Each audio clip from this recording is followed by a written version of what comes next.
We move on to the next. The next is the panel discussion, Employee Experience 2026, Hyper Personalization and Continuous Engagement. For this, we have the moderator, Ms. Nikita Rana, Business TV anchor and corporate MC. She is a re-owned business TV anchor and a corporate MC recognized as India's most popular corporate MC by BW Business World with experience of anchoring over 1,900 B2B TV shows and live events. She has hosted for leading brands including Z Business, Forbes, The Times of India, Amazon, Google, Geo, and HDFC. With this, we have the panel members. Abhay, Chief Business Officer from Redcliffe Labs. Then we have Sarita Minch, Associate Director HR from We Health Tech. Richa Verma, Senior Director, Head of People Experience from Flipkart. Janil Santosh, Director HR from Aero Electronics. Saida Unisha, Associate VP HR from Incred Financial Services. Suchitra, Associate Director HR from Elenco. Balaji, VP Sales from PeopleStrong. And Joydeep Chakrabarti, CHRO from Elton. Can I have all the panel members and the moderator on the stage, please? Can we have a huge round of applause?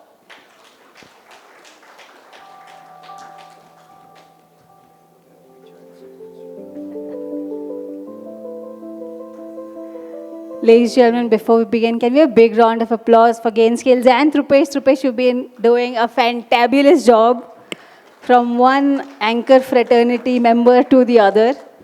Ladies and gentlemen, a big round of applause. Woo! Of course, before we begin, let's see who's the most excited to be here. There are exactly 1, 2, 3, 4, 5.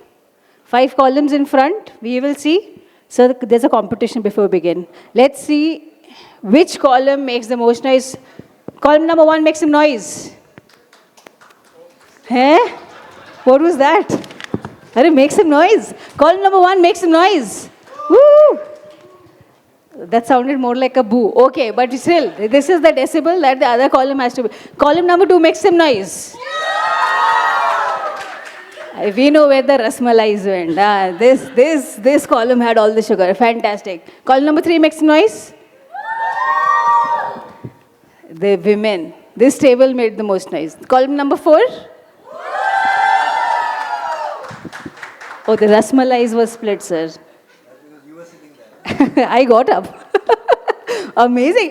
Till now, panel, who do you think is winning till now?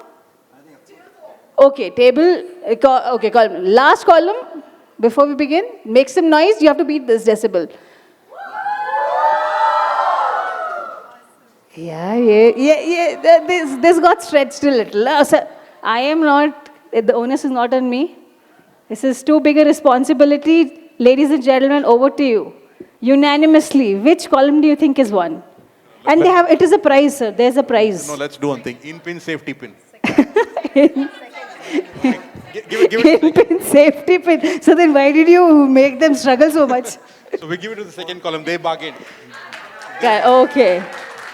So there is a prize for you. The prize is all the panelists will look at you and answer. That is the best prize. All right, ladies and gentlemen, what an amazing start. How amazing was that? Before we begin, how many of you are HRs? Please raise your hands. Panelists, the only reason I ask is because I'm doing a mental count on how many resumes I have to print out of mine and distribute. So I think around Gainscales, 300 resumes are going, including all of you. I am distributing. Today I have to get myself a job in any of your company. Okay, which companies are all of you from? Just throw in which companies are you from? I hear Srishti, Prestige, Honeywell, Flipkart, Pelatro, Akshay. Arey bhai, oh my God, love it. So panelists, this is, yes ma'am, Infosys. This is to show truly it is, it is a national level, an event, and we've got representation from every organization. So before, let's kickstart the session without any further ado. All of us have come in just to hear all of you talk. Okay, so before we begin, and with this we will end and start with the question is, Ladies and gentlemen, I want you to give a big round of applause to all the leaders at Gain Skills. We've taken it upon ourselves to only present to you the best in the industry, and best in the industry.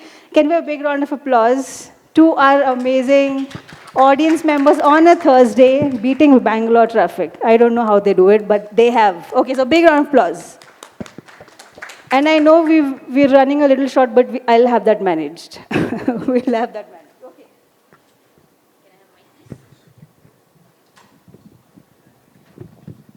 All right, so our very first question goes to Suchitra Karumanchi, ma'am, who's the Associate Director, Human Resources at Elanco. Ma'am, the question to you is how, firstly, where is Suchitra, ma'am? From a sea of leaders. Hello, hello. So, ladies and gentlemen, that's Suchitra, ma'am, for you. Ma'am, the question is how is hyper-personalization redefining employee experience in today's organization? And do you even see it making a change? And if you do, any such example that you'd want to give out? I think hyper-personalization is getting into everywhere, not just the organizations. Imagine you are sitting and doing a shopping. You will get the preferences depending on your previous shopping or what you've been searching for. You try and open a TV, then basis your profile or the last movies or series that you have watched, you start getting these suggestions from there. So these expectations of hyper-personalization started coming into the workplace as well. So typically when you looked into the employee benefits program or training program, everything was designed for an average employee. So this is how the onboarding process will happen. These are the learning content, and people can choose which training they wanted to attend. And if you recollect a couple of years back, even the awards program or the rewards program, like if you complete 5 years, then there is a silver coin. If you complete 10 years, there is a gold coin. There's no options. No more gold. So now if you look into it, starting from the onboarding experience till throughout the employee life cycle in an organization, you do have this hyper-personalization playing an important role. So we're moving away from one shirt size fits everybody to a customized shirt for everyone. Because if you give a one shirt size fits everyone, Correct. nobody is going to happy, though you are distributing it to everybody. Correct. So now you have curated onboarding experiences, curated learning paths that, depending on your current profile, where you wanted to reach, what is your aspiration, not just your vertical, but even your horizontal movements. The training courses that are specifically curated basis your aspirations and roles. If you look into the benefits program earlier, you say, let's say maybe you have a 5 lakh insurance and that covers your spouse and kids. But today you can cover not just your parents, but you have an option to cover your in-laws. And recently in one of the HR conferences, I heard that one of the organizations is also covering the grandparents. If you have a Gen Z, then probably it makes more sense to cover their, it's not just like how many of you heard about the Flexi Benefits program? Most of us, right? I mean, many of the organizations are stepping towards it so that you have a bouquet of the benefits which is being offered by the organization and you can choose depending on what you want. A Gen Z employee, his parents or her parents might be already covered as part of the insurance program in their companies. So you don't need it because you may not be undergoing a lot of treatments in the ages of 20 or early 30s. So you may want to spend more on a gym membership or health club or fitness equipment rather than spending on a traditional insurance thing. So that is one of the examples that I've shared, but a lot more coming in terms of the offerings that we provide to employee. And to summarize, hyper-personalization is just not the need of the employee, it's a need of the organization as well. Because if you give them what they're looking for, employees feel that they're being heard, they are being valued, and the company is paying the maximum attention to engage them meaningfully. Correct. Ma'am, very quickly, we've got another 50 seconds before the time's up here. Suchitra, ma'am, you mentioned about hyper-personalization, right? Where you were to walk near a mall and it gives you a discount, let's say. So these are the variables that is hyper-personalizing your experience. So from an HR's perspective or an employee's perspective, what is that variable that is getting hyper-personalized from about the employee? I think if you look into the composition of the workforce today, it's more diversified. You have a combination of different generations. You have a Correct. combination of. I don't think anybody would have even heard about covering a same-sex partner for insurance coverage couple of years back, but that has become one of the expectation. Oh, wow. Infertility treatment couple of years back, you would have never heard insurance companies covering it, but now it is part of the offering. Even the autism. So variables depending on the employee's expectation, their, whether which generation they are part of and the kind of diversity in the nature of the employees demand the personalization. Suchitra ma'am, fantastic answer. What a start to the session. Now, from moving on, how hyper personalization is changing, the employee's life cycle, to how do we actually bring it into action? So we have Mr. Abhay Singhvi, of course, the Chief Business Officer of Redcliffe Lab. So the question is, what role does AI and data analytics play in enabling the personalization that Suchitra ma'am spoke about? How do you actually realize that into reality? Thanks, Neeta. I think if you look at AI and data informatics, they might probably lead the personalization in a right way that we'd want to, because otherwise what we were trying to do until now, we were trying to make it personalized, but it was not scalable. Now imagine if all the diseases had the same drug. I mean, that's not the case. Every disease has a different drug. And so is every disease that needs to be diagnosed would have a different test. Now, if the disease that needed to be diagnosed should have a different test, and not all disease is going to occur to everybody at the same time, which means every screening test that you do for an individual has to be relevantly very personalized, according to where he's from, according to what is his job role, according to what's his age, what is his genetic predisposition, his sex, and I think a lot of things changes. So just to bring it to a corollary, we've been doing a lot of tests. So I've got a peculiar insight that we kind of get this not only because we do tests across 220 cities, but it's also because of the demographic population that we do.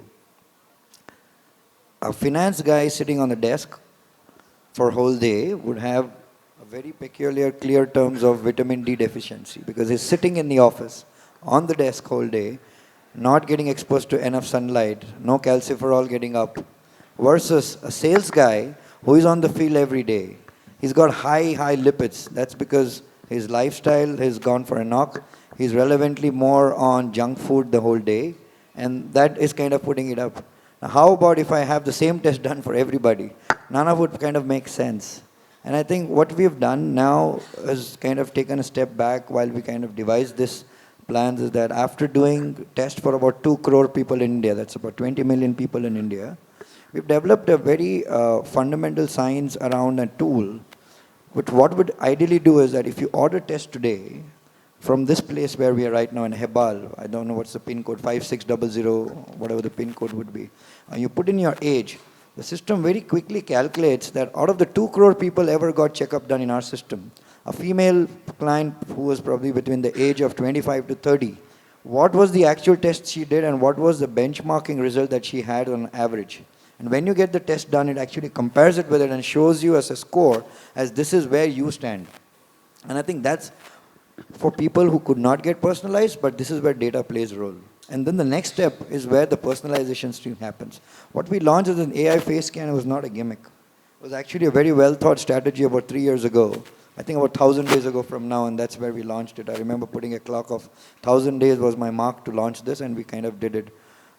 There, the idea was how do I personalize so much for someone's healthcare that he would actually get the test done. While we do this at an individual level, it's relevantly important when you do it at your workplace. And when you do it for your workplace is when you actually get more insights. Today, when we do health checkups for large corporations like we've done, I think this month we are executing IBM for 35,000 employees. We need to screen them within a month. 80,000 employees of Bajaj Finserv, we're screening probably in 4 months. Now, when we do all of this, what is the HR going to take from this other than writing emails to them and kind of literally pleading the admin to arrange a lot of stuff? The only thing that she takes back is a dashboard that we give them the insights. How many people operating out of your sales team sitting in Bangalore is very highly dyslipidemic. The guys who are in Delhi are probably having a very high level of I don't know, iron studies going down. I think these things help them to kind of devise their plans for the next year. And that's how they would rather pre-negotiate or negotiate with their wellness provider. That's how I see personalization can kick in as deep as it could. Thank you. Fantastic answer, Mr. Abhay. Let's make things a little interesting. You said lipids go high for salespeople, vitamin D goes down for engineers. But what about HRs? What is that one data analytics that your study says about HRs? BP. Only blood pressure goes up. We agree. Thank you for the answer, and of course, fantastically put, Mr. Abhay. We quickly move on to our next leader that we have on stage is Mr. Gerald Santosh, the Director, Human Resources, Aeroelectronics. Santosh sir, the question is, what are some practical ways to deliver continuous engagement beyond traditional annual surveys? I think we do a lot, right? Surveys, skip levels, round tables, name it. We have fancy names also, brown bag talks, town hall, whatnot. But what we normally miss out is closing the loop. We sometimes don't get back to employees, right? You said it, we heard you, we are doing. But even if you don't have an answer, I think we should always go back and report back to the employees because they've taken the time and effort to give you feedback. Because we keep getting feedbacks, one-on-one, skip levels, even corridor talks. You catch somebody near the coffee machine, you still get some input. But what we miss out is not giving them the closure. That's one of the biggest things which we as HR sometimes do, and businesses also do that same mistake. So it's about closing the loop with the employees. That's the most important thing. I would say sustainable engagement is not driven by surveys alone. It's built through common, continuous listening, variable actions, empowered managers. That's the most important thing. Unless you have this in place, it's very, very difficult to have this engagement. Fantastically put, Santosh sir. The question is, just extrapolating on the point that you mentioned, is there any such interesting survey or engagement that Aero Electronics under your leadership has been conducted, which you believe, would have been a first of its kind in the industry? It's nothing new, no rocket science. We don't do anything different from what the other industry does. So we do have anniversary survey, not wedding anniversary, work anniversary. Because wedding anniversary, you know what the outcome will be. All right. So we only have work anniversary surveys and the new hire surveys. So that's how we measure our eNPS scores. Wow. And we also showcase that in public, meaning we share it with the employees, are sharing the eNPS scores of their respective organizations. And we encourage participation. One of the criteria for us is to have 80% participation, and the onus falls on the managers, not on HR, right? But we don't drive it. It's the managers who drive it, asking their people to participate in those surveys. And they're not penalized. The managers are definitely not penalized for not meeting that 80%, but we at least make sure that they are aware of these surveys, people are participating. Got it. Thank you. Thank you so much, Mr. Santosh. The next question, before we let you know who the leader is, the question is, how can organizations balance personalization with employee privacy and data security? And we would request Mr. Joydeep Chakrabarti, the CHRO India of Alten Group. Sir, we'd love for your inputs and your experience on this question. Thank you. So before I answer that, let me just for a moment focus on the audience here, because I'm sure in this room, many of you come from large organization, mid-sized organization, different types of domains. So many of the examples we may give from our background may not fit you. And many of them may be too large or too small in your context. So let me set a context and then answer that. See, I always say that when you're listening to our examples, look at 4 dimensions with respect to your organization. First is, what domain, what geography, what sort of solutions, who are your customers, what is the definition of your employees in terms of skills. Understand that. Second, understand that how new or old or fragmented or structured your company is. Is it a startup? Is it a mid-size? Is it a career change? Is it an acquired company? Why I'm saying this is that whatever we tell you, you just can't go back and implement as it is unless you understand these dimensions. The third one, some of you may not like it, is what is your leadership mentality? Are they more democratic? Are they more forward-looking? Are they more like the my way or the highway? Nothing wrong with that. Again, that will define a lot of what you can or cannot implement. And last and not the least, all this works also depending on how profitable your company is. If you're very profitable, the things you can do versus if you're not as profitable, if you're struggling, what you can or cannot do. So you have to make a web graph of this and then try to implement what we are saying. Otherwise, all these are very relevant to each of our respective organization, but may not always work for you. Now, in that context, it's a very important point you mentioned, and my organization, I face it a lot because we're one of the largest engineering services company in the world where we have offices across 30 countries. So previously, I used to worry about GDPR as one of the aspects. Now we have DPDP. In my career, so far, I never had an in-house lawyer, where now we have an in-house lawyer where every step we do is checked.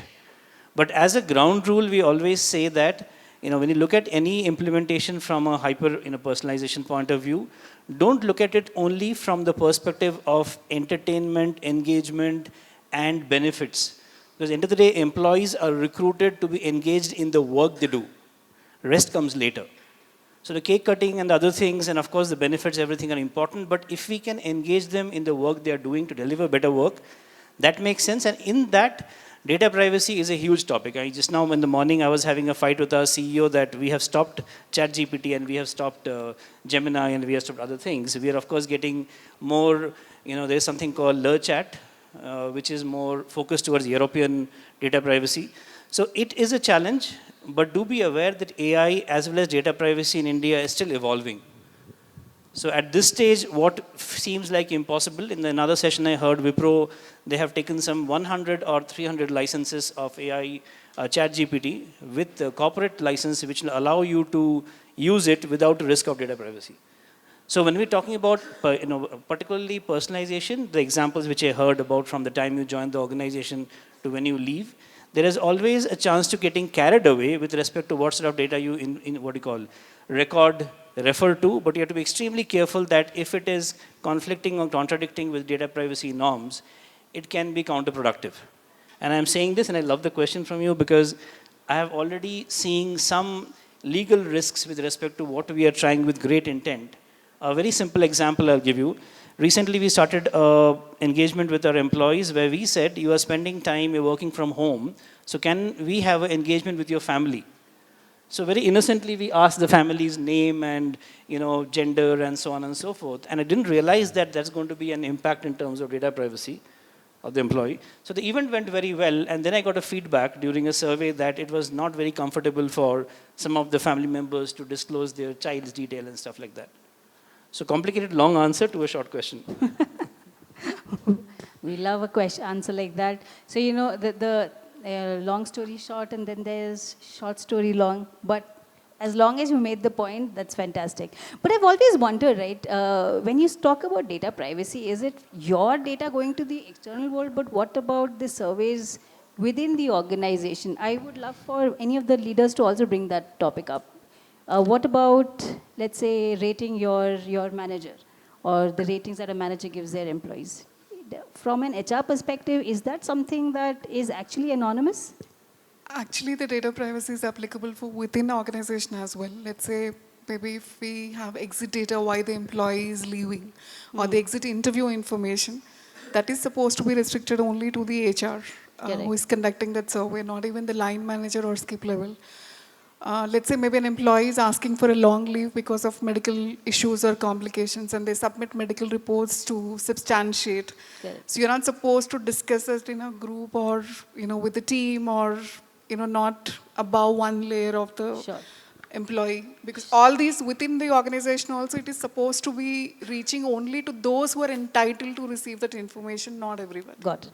Thank you so much. I'll just give you a quick example. Yes. In our organization, HR business partners do not have access to date of birth, gender. It's only the HR Solutions Center has access. If we need that data, you will have to raise a ticket, justification, only then the data should. Otherwise, earlier it used to be available. we could log in and just pull out a report, but now it's not available. They've stopped it. Thank you. Thank you, Mr. And Santosh. I'll And just go- add a very yes, quick thing. I absolutely, think ma'am. a lot of employee engagement surveys are again very, very anonymous, and again very, very specific set of people have access to that information. But also the 360-degree feedback. To your point, Nikita, where you're saying when you're giving the feedback to your manager or somebody or to a stakeholder, I think that is also captured in a very anonymous way where the feedback goes to the recipient but not the name as to who's providing the Got feedback. it. Thank you so much, Richa ma'am. And thank you for the answer, Joydeep sir. We move on to our next leader. Next leader is Ms. Saida Unisa, the AVP HR in Credit Financial Services. Ma'am, the question is, how do you measure the success of employee experience initiatives in a hyper-personalized environment? Yeah, hi. So, in this hyper-personalized era, we've actually moved from being reactive to being more predictive, right? So, from annual surveys, we've actually moved to frequent pulse surveys, right? We now could build custom journeys for employees for different cohort of audience, right? So, see, gone are those days where HR used to launch a benefit and we used to think that it's actually going to be used by the employees. Now, we could actually use leverage on continuous listening to understand and constantly hear from the employees as to what they want, right? So, say, like ma'am said, like if you have launched a grandparental benefit, you could actually measure the delta change in the sentiment of employees in that particular group, right? Say, if you have launched a chatbot, now, given that, we have real-time analytics with us, it's, we could actually go back to, I mean, it's not just that the usage of the chatbot you can measure, you could, in fact, go one level further and see how the actual adoption has been, right? So how, for example, if a chatbot is basically an employee is interacting with a chatbot and the chatbot is giving some recommended actions, you could now track, right, how much percentage of the people actually went ahead and performed that action, right? So here, say if chatbot has recommended learning a course or signing up for a, like a course or a video, right? So the click rates, the completion rates, all of these, we have data available to track not just the usage, but also the adoption over there, right? So something more important for everybody, right? You could track and predict attrition and not really like nowadays, it's not that, you have to wait for an employee to exit to do the analysis, right? You could now rely on active data that you have, right? So you could, with the survey feedbacks that you're receiving and the journeys that you have set up for employees, you could have the system flag disengage audience and you could actually, bring in necessary human interventions to actually save that exit from happening, right? And so that percentage of exits that you're actually saving from happening is the direct cost you're saving for the organization, right? That's correct. So the, Yeah. yeah. So all of these could also help you in calculating the actual ROI for the platform itself, right? Apart from the traditional engagement scores, NPS, right? So all of these, basically you can actually track more frequently at a delta variance, I mean delta change level, you can actually see real time. My God, the last time, these are like hardcore geometric words that you're using. Delta, last time I heard that was during my engineering in some year that I did. My God, very, very hardcore. So Saida ma'am, conversely, if we had to inverse this question, do you also roll back in case an initiative has performed, let's say, not well? It's not about rolling back, right? You would have come up with something after doing a good amount of analysis. You might Correct. want to tweak it, right? If something might not have been launched properly also, right? So you might want to go back and adjust the benefits. So it's not just like, you can track things real time and make the changes and we can go back and tell employees, we heard you, we had launched this, now we are revamping this, right? Correct. So. Fantastic. Thank you so much, Saida ma'am, for your fantastic inputs. The next leader we'd like to present, is Balaji Madan Gopal, Vice President, Sales, People Strong. So the question to you is, what challenges do organizations face while implementing personalized engagement strategies at scale? And we'd love for you to make it as personalized as, People Strong's example, if possible. Yeah, sure. Good evening, everyone. So I think I'm the only non-HR person in this group. Sir, including the two. Thank you so much. But so last 10 years, I'm working with People Strong. So I'm not basically from HR background. I'm a hardcore salesperson. I'll admit that. But after joining People Strong the last 10 years, every day I interact with people like you, right? So the human thing has really improved after talking to a lot of HR people like you. That's our bread and butter. And thank you all for trusting us. So People Strong is whatever today is all because of HR fraternity. So first I would like to thank with that note, right? And Take the compliment, ladies and gentlemen. They're very shy, sir. Shy set of leaders. Yes. so please go ahead. just coming to the question, how do you implement at scale? So honestly speaking, it is very complex. I'm not going to talk about too much of tech or People Strong, nothing. In the 2 minutes, I'll talk about what we have learned when we do implementation with our customers in terms of transformation, employee experience, hyper-personalization. There are two things which comes predominantly, right? One is foundation. Foundation is about data, single source of truth. For example, if you want to look at a talent, the profile, it includes the last 3 years performance, how disciplined when it comes to attendance, what is his compensation structure over a period of time, how is he or she at the overall training program at the company, the competencies and the skill framework. Right now, there are many organizations, what we have seen, they have not even gone deeper into designing the job roles and skills and competencies, right? For us, hyper-personalization is not about conducting few surveys and asking the people how they are doing, right? It has multiple threads and context to it. So first thing is data. So for example, the performance product should talk to the learning when you identifying some training needs. Second is, if you are running some career program and succession planning programs, it should be linked to your LMS. So the data needs to flow seamlessly.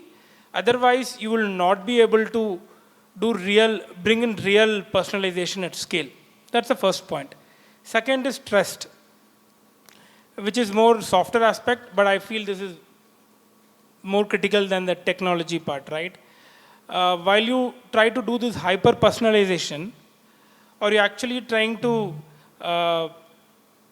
the employee should feel that you are trying to understand them better, not monitor them. It's a very thin line, like what he mentioned. There are large companies who have failed while they do these surveys or trying to be hyper-personalized, right? So it's a very thin line between whether you care or you monitor. So, for example, there are three different people in the organization. One is the employee. So they should feel that, yes, this is going to help me out. Then I will adopt to that hyper-personalization mode. Then the managers. Okay, the manager is seeing that fine. In my group, based on all these things, I understand that a couple of people, they are disengaged. Could be addition risk. So now manager needs to have a conversation with the employee. Are the managers coached enough to have that conversation at various levels? That's something I would like to understand from you all, right? Third one is HR. Are the HR themselves trusting the algorithms, the predictions coming from AI, right? Is there a governance layer around it? You need to have a governance which should be the human, right? So all this put together is the trust element.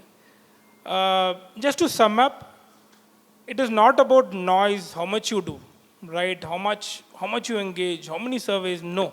It is about relevance. What is the purpose? Relevant stakeholders, do they have awareness about the purpose? And then is it going to finally impact the well-being, the career growth, and the happiness quotient in the organization. So these are the two things which I thought it's very important when you talk about hyper-personalization at scale. Ladies and gentlemen, I have a prediction to make. I think Balaji sir will be the first vice president sales to eventually become a CHRO. Because the depth with which you know about HR and they're working, fantastic, sir. Amazing. Credit goes to my customers. While I'm talking, just Anand and Harsh entered the room. They're part of Landmark Group, and they're one of the people who trusted People Strong. Fantastic. And Thank you. Last year they implemented. Thank you. Thank you for your trust, sir. Thank you for your answer, Balaji, sir. Thank you. Ladies and gentlemen, we move on to our next panelist is Ms. Sarita Minch, Associate Director HR, We Health Tech. Sarita ma'am, the question to you is, how can leaders ensure inclusivity while designing personalized experience for a diverse workforce? It's a very interesting question. Yeah, all for you, ma'am. Thanks for asking this question, Nikita. And first of all, I would like to thank Ms. Erin, who has already covered this topic, because she already touched this topic on diversity, equity, and inclusion. And I was sitting over there, I was thinking what else I can talk after this. Okay. So anyways, coming back to this point, a lot of people spoke about, as on today, one size fits all, that is not possible. Okay, so when, as an HR, and I work for HRBP function, so looking at that, what I feel is, first of all, we need to think, when we talk about inclusivity, what are we excluding? So that every HR should think, and this question goes to everyone who is sitting in this room as an HR, can you just think about that one point while drafting a policy, or while finalizing or working on the leave policy, or maybe doing some employee engagement activity, or while hiring the new hires. What all things are we excluding? So the journey starts from there, and think about the employee life cycle before even when we hire. So before when we hire, what all folks are we looking at? We think about basically two genders. One is male, the other is female. How about the other genders? How about the other factors? People, earlier we used to call it as people with disability. Sorry, that's the wrong word. People who are able differently, what all opportunities are we providing to them? Or it is just some set of percentage just because we want to fill in that, compliance requirement? So that is when the question starts. And once we hire, after that, how are we engaging them? Are we really making them just work and work? Or also are we engaging them differently? So as an HRBP, I just think about, since one tag is there in most of the HR as Rangoli makers, but we are not. We do a lot of other things, which is like strategic thinking, strategic HR, and of course, engaging them differently, doing a lot of analysis, and that analysis really gives us a lot of inputs, and that is how we work. So if I talk about, chalo, let me touch that Rangoli making part. So if I have to do one fun floor activity, which my team does very well, I'll not make everyone do Zumba, right?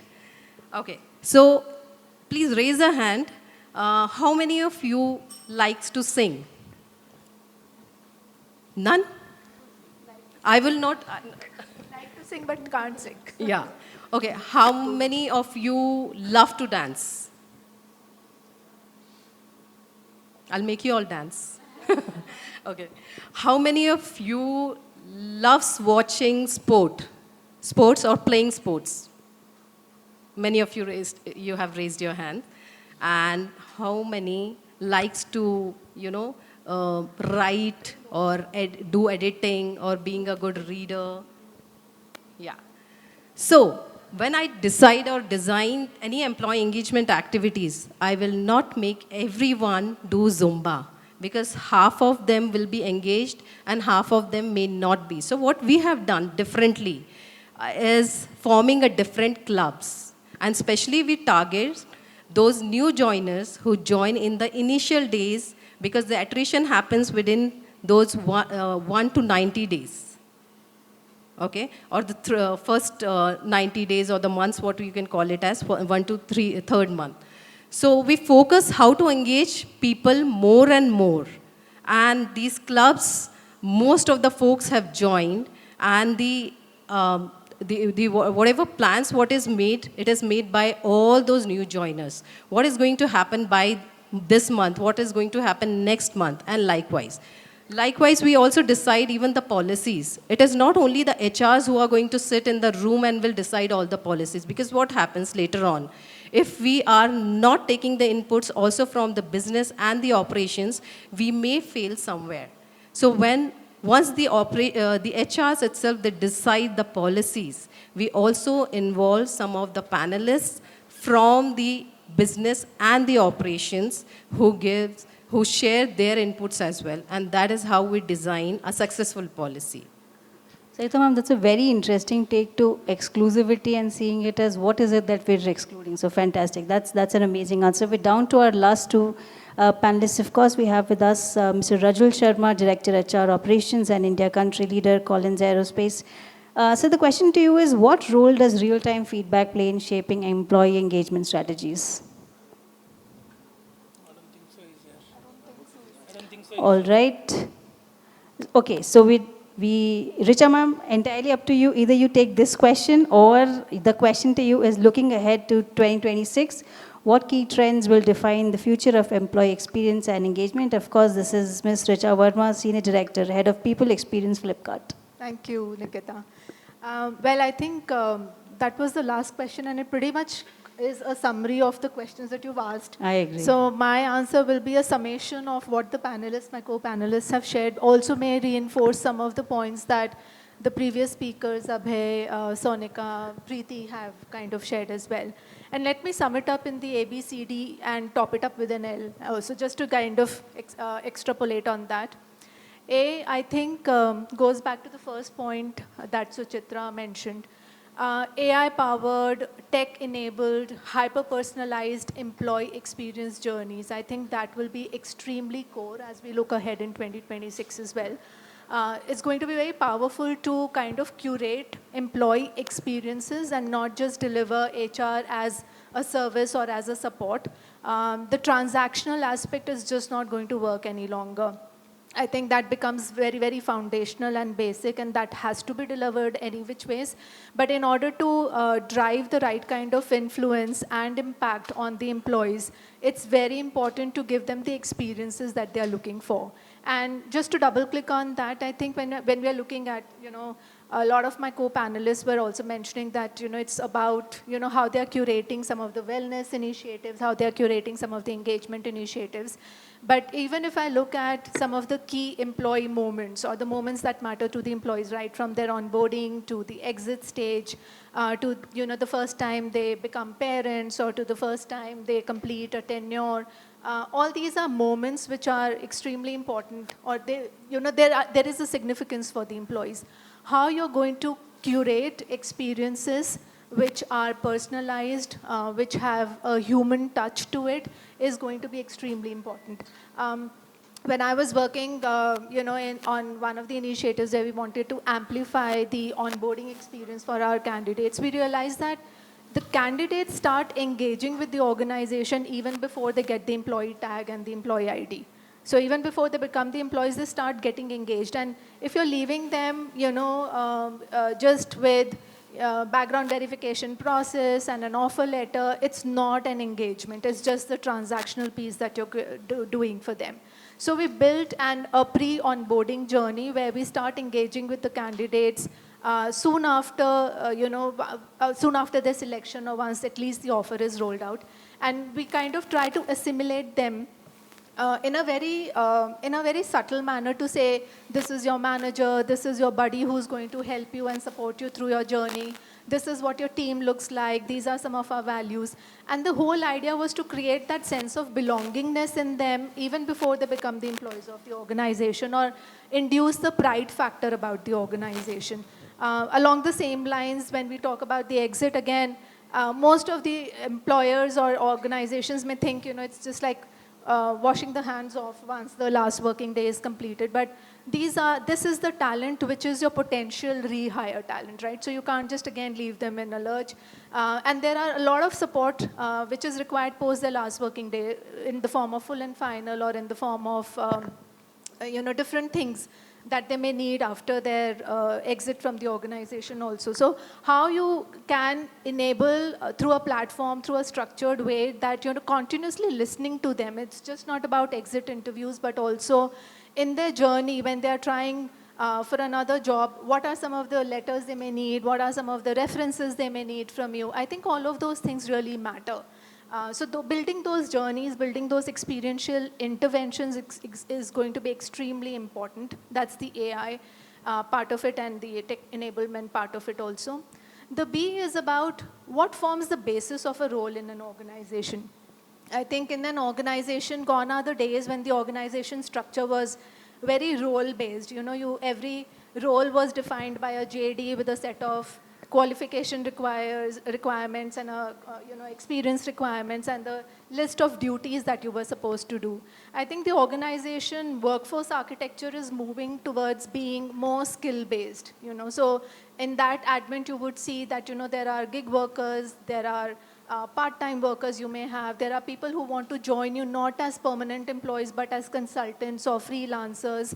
And how you kind of give them, maybe their construct or the contract with the organization is going to be different, but how you still enable them, empower them, and give them the same level of engagement is very, very important. So there is definitely a shift from role-based to skill-based organizations.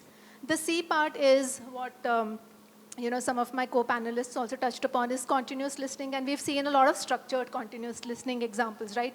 Right from the annual engagement surveys to the pulse checks and the mood score evaluation and whatnot, right? Monthly checks and key moments checks. I think over and above that, and something that I use as a leader, and it has worked for me, again, I'm not saying, Joy gave that disclaimer right up front that it may be fitted for somebody but not for all.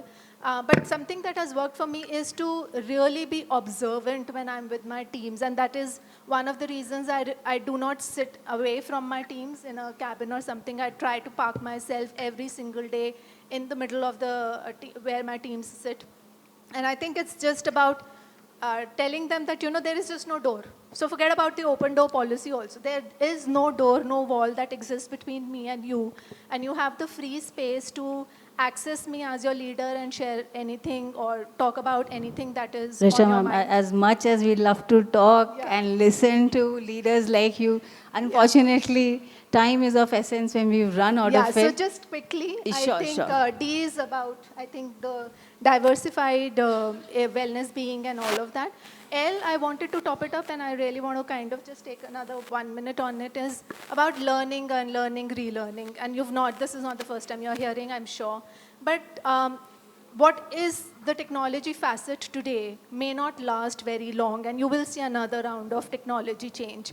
And the only thing that is going to keep us ahead in the game is the constant intent of unlearning some of the things which have become redundant and reskilling or upskilling ourselves. And it starts from us. So if you do it for you as managers, as HRBP, or as leaders, you're able to kind of role model it for your teams also. Fantastically put, Richa ma'am. I mean, this speaks more about human life cycle and not just employee life cycles. Ladies and gentlemen, a big round of applause. Like we said, at Gain Skills, we've presented to you the best from just about every facet. How varied industries do you all belong to? Fantastic. What a panel. Trupesh ji, stage is all yours. Thank you so much. Thank you.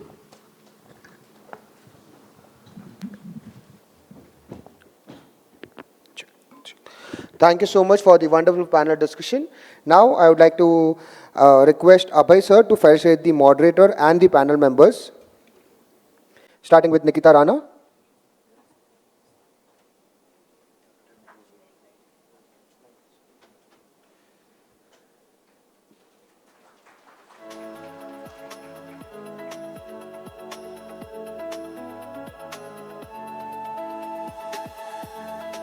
Then we have Balaji from People Strong.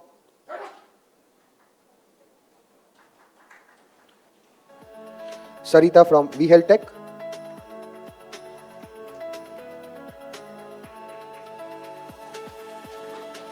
Richa Verma from Flipkart,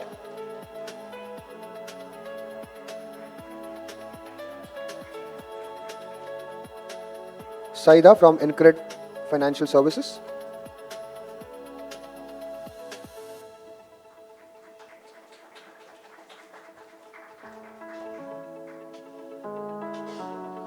Suchitra from Elenco,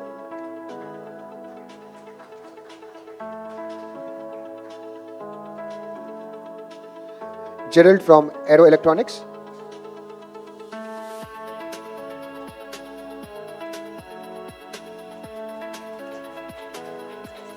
then we have Joydeep from Alton,